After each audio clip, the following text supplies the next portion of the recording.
I'm not gonna put much effort into the visuals for this little rant, I suppose. But it's mostly so that you can listen and hear everything I have to say about this topic. But if you really want to look at something on the screen, have this sleeping Wooloo and enjoy the sleepy sheepy. Anyway, here we go. So I am kind of ashamed of the Pokemon community at the moment because of the news that was revealed at E3. If you haven't heard by this point, Pokemon Sword and Shield won't be fully compatible with Pokemon Home.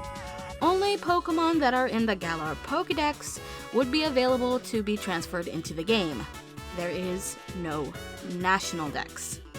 Now, this pissed off a whole lot of people, and initially, this did for me as well. However, I have come to accept this choice Game Freak has made because of the restraints Game Freak has currently that people don't really think about or probably don't know about. And those are restraints both Game Freak and ourselves have caused. At this point, Pokemon has about 1,000 Pokemon. I believe it was confirmed Sword and Shield is going to hit around 1,000 Pokemon because currently it's at 900 something, including the forms and Mega Evolutions and stuff, but excluding Silvally forms, Arceus forms, and the unknown forms. I think this is what Joe Merrick has been told and relayed to everybody. Basically, the point is this game hits 1,000. Or a little bit insane thinking they would put that many Pokemon in one game and make sure it ran well. Or at least available and make sure it ran well, especially in both docked form and handheld mode. Remember, the Switch has 2 different modes, and they would have to account for both ways of the game being played. Now, I know there are people saying that the models are already ready, that they're there, that they can just use the ones from the 3DS era of games, because they were all fully modeled and textured. Now, I have absolutely no idea how big those models are compared to the systems that they're going to be used for. I'm not sure which one is bigger, which one is smaller, because sometimes you can make models be super high quality or super low quality depending on all of the polygons that are used to make a model, because that difference could be a huge different depending on your hardware limitations. But it also seems like Game Freak also isn't reusing models, I suppose, or maybe they are. I can't quite tell, but we have an example with Pikachu from Let's Go and Sword and Shield. Pikachu in Sword and Shield looks quite a bit different than its Let's Go counterpart. And it's probably because Game Freak is doing a completely different, well, a slightly different art style for Sword and Shield compared to Let's Go, which has its own thing going on. And considering how pretty and good Galar looks from all of its environments, and the fact you have the ability to move the camera around freely, you can't cut corners like you could in the past games because the camera was always locked.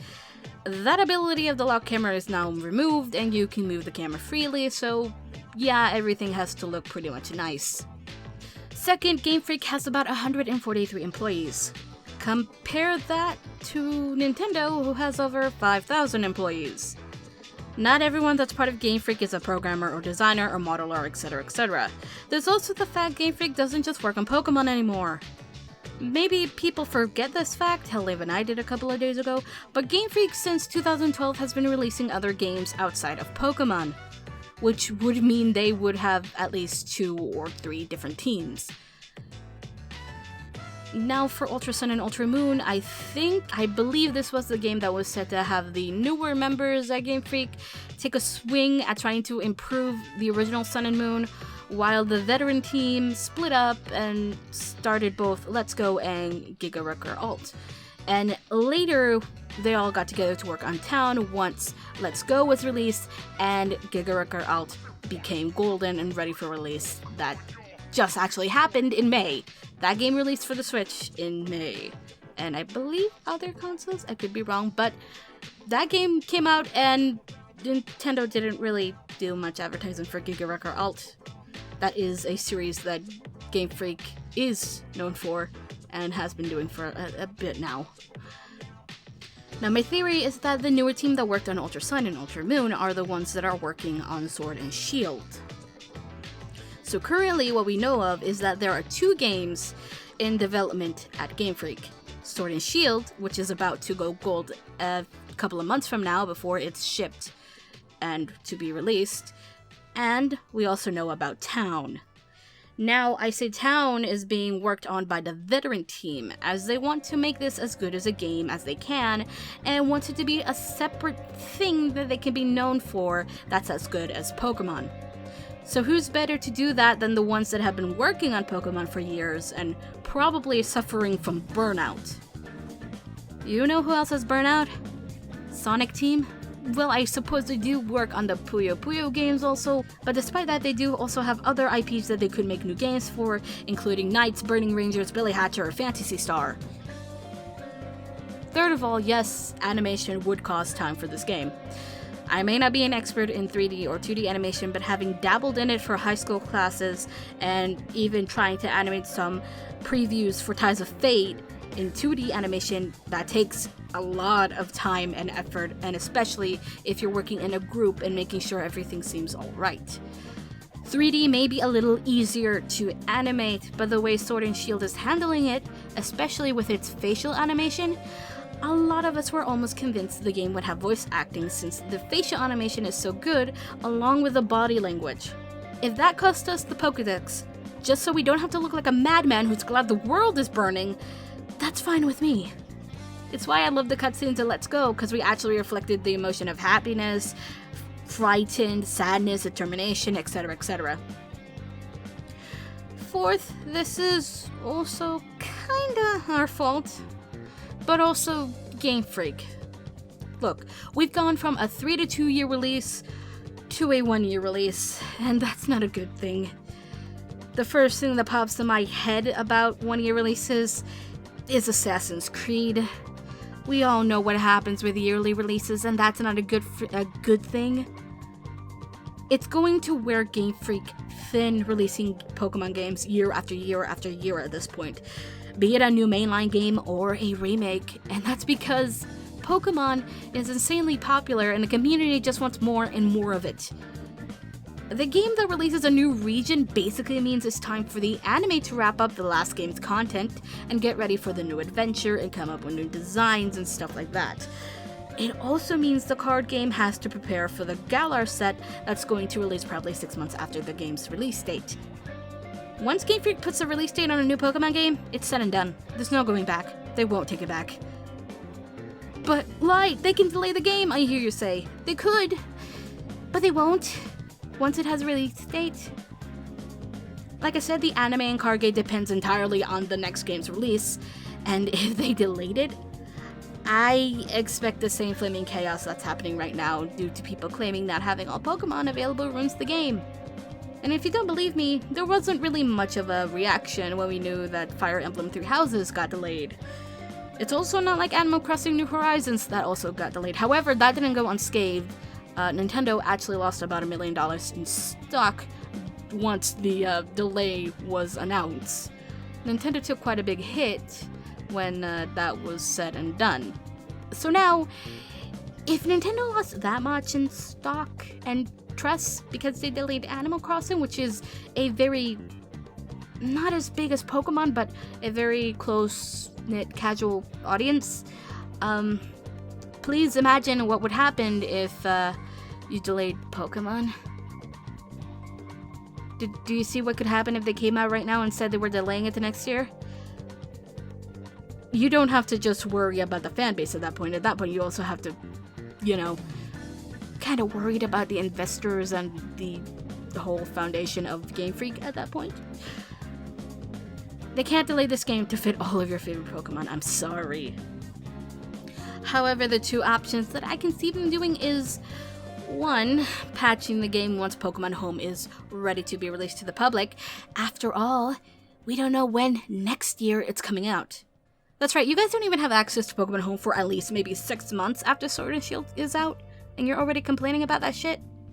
The hell is wrong with you? You too, Japan, I know you guys are complaining about it. The second option that I can think of is that the next game fills in the rest of the Pokedex with the remaining Pokemon, like Oras filled in the missing Hoenn Pokemon for X and Y. And it's not impossible to release a patch or an update to make the game compatible with each other.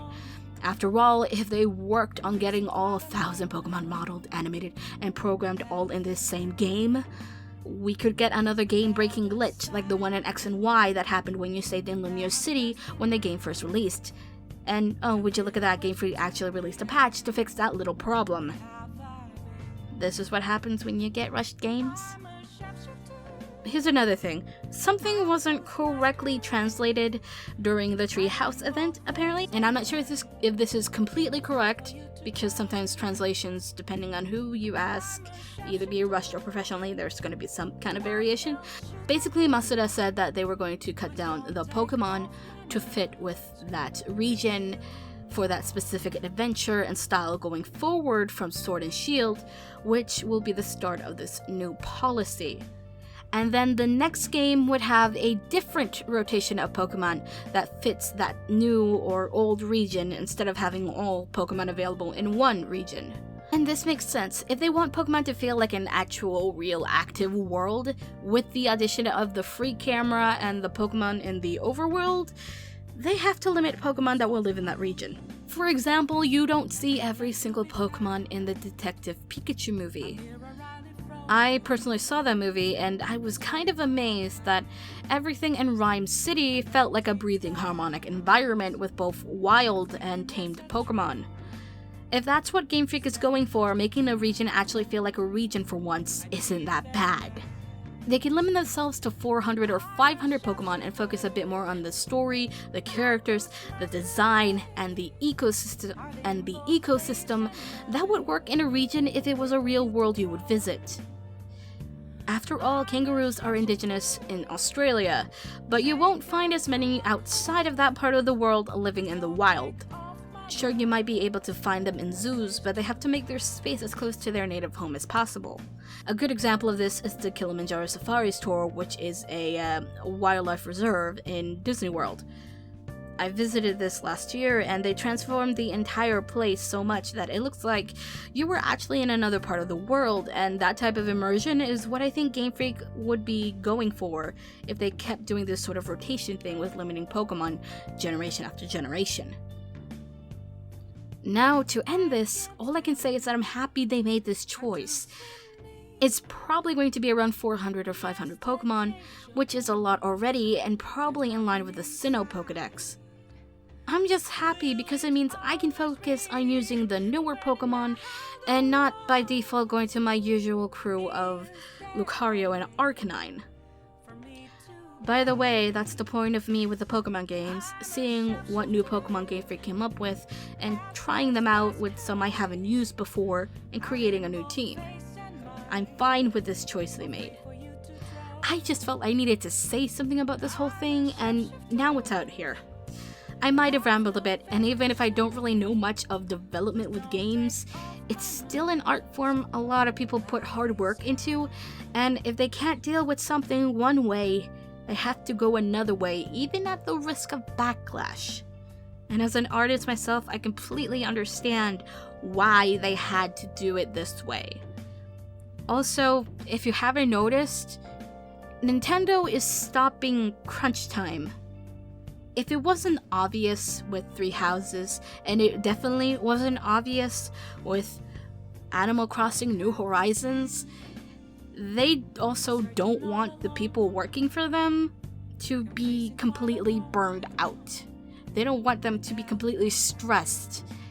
If you don't know, Japan does actually have this problem. A lot of people working themselves basically to death because they have to absolutely finish something on time. Nintendo is trying to stop this sort of behavior. Even you can see with Pokemon Sleep, and Pokemon Go, they're trying to give you a completely different lifestyle than what we have now because it's completely different. Nintendo is also trying to do this. Game Freak, however, still hasn't gotten the message. Maybe they have now, and it's going to take their sweet, sweet time on the next Pokemon game, which I would absolutely love for them to take their time on the next game, because I do not like these yearly releases. It's just, no. I want you to take your time to work on this. I don't care if you're not going to appease the fans. Work on it because you want to, and you want to tell a story that probably hasn't been told before. Just, Game Freak, take a break, work on Town as much as you like. Don't release the next Pokemon game or even start development until you're almost golden with Town. If this somehow reaches you, I'm glad for all of the work you guys do, but take a break. Seriously. And the fan base, take a chill pill, for the love of God. It's not the end of the fucking world. I'm gonna go now. I threw my rainbow ribbons into the ring. I don't know what I can say. I don't know what else I can say at this point. But I completely understand why Game Freak did this. And the backlash is stupid. I'm sorry. It's not just the English-speaking countries. It's even Japan. And I'm just like, yeah, you guys don't know what you're talking about half of the time. I know you guys are used to having access to all of the Pokemon, but it has gotten to a point that you just can't. You can't have all of those Pokemon in a game. Let me compare this to Persona for a second. Persona has about 200 different personas that you can obtain in the game. That is not as big as I've been told for Persona 4 or Persona 3 or in the Shin Megami Tensei series in general. Shin Megami Tensei has so many demons that could have been in Persona 5 that they didn't. They just limited themselves to around 200 or so, and they worked with that. And the game was absolutely fine, even if people didn't get their favorite demons from the Shin Megami Tensei series. They were fine. Nobody was doing that kind of backlash as we're getting for Pokemon. And Persona is doing fine. Pokemon, however, it's getting a little bit ridiculous. And I don't like this. The community is going stupid right now, especially with this and the whole Nessa whitewashing thing. What the hell is that about? I won't get into that tangent because there's a whole different other things to this, but I will bring it up only because it's how ridiculous we are going at this thing. Again, community, take a chill pill. So I'm gonna go and try to work on the 4 projects that I have. They're gonna be relatively bigger videos that I hope you're gonna enjoy. Of course, one of them is going to be the theory, but that's on standby right now. But the other 3 are things that I like to play with the idea of. So I'll see you guys next time, whichever one that will be. Bye-bye!